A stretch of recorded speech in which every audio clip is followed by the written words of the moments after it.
Welcome back, everybody. As a high school athlete, making it to the next level is tough by itself. Doing it anywhere other than a major metropolis is even harder. I talk with local trainers and athletes on what it takes for young Idahoans to make that next jump. Here at Competitive Edge Athletic Performance Center in Meridian, head strength and conditioning coach Matt Waddles has seen several of his athletes make the jump from high school athletics to college. Most people don't understand what it takes to play at the college level. For instance, the Division I lineman is 6'4", 280 pounds. They're benching 320 pounds, squatting 450, and running like 4.7 lateral agility. So they're pretty good. Pretty good might be an understatement, as those kind of athletes are rare. The number of athletes who actually make the jump, oh, there it is, nice, might surprise you. About 6%, just under 7% of high school students will go on to play college athletics. When we're talking about Division I, it's under 2%. And to make things harder for our local athletes, geography, climate, and population are also a factor. The three states that have the most recruits are Florida, Texas, and California.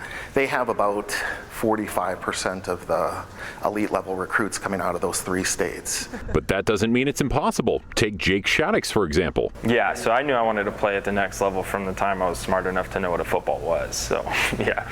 Jake's football journey started in Nampa at Skyview High, took him to California for a few stops before landing at BSU as a walk-on running back. He knew at a young age what it was going to take to have the best chance at a college career. As humbly as I could say, I was more athletic than a vast majority of kids, but at the same time, I also really knew what I wanted to do, so I was going to do anything it took to get there.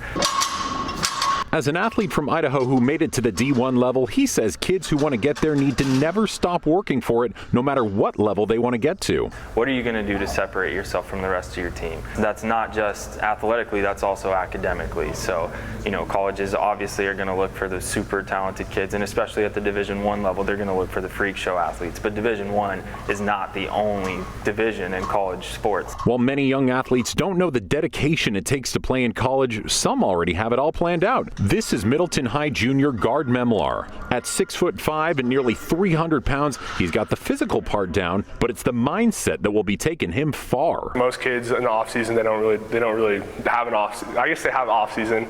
They don't really work out as much, and that's why I'm in here 3 times a week, and I lift every day in the morning, and then on top of that, footwork and stuff like that.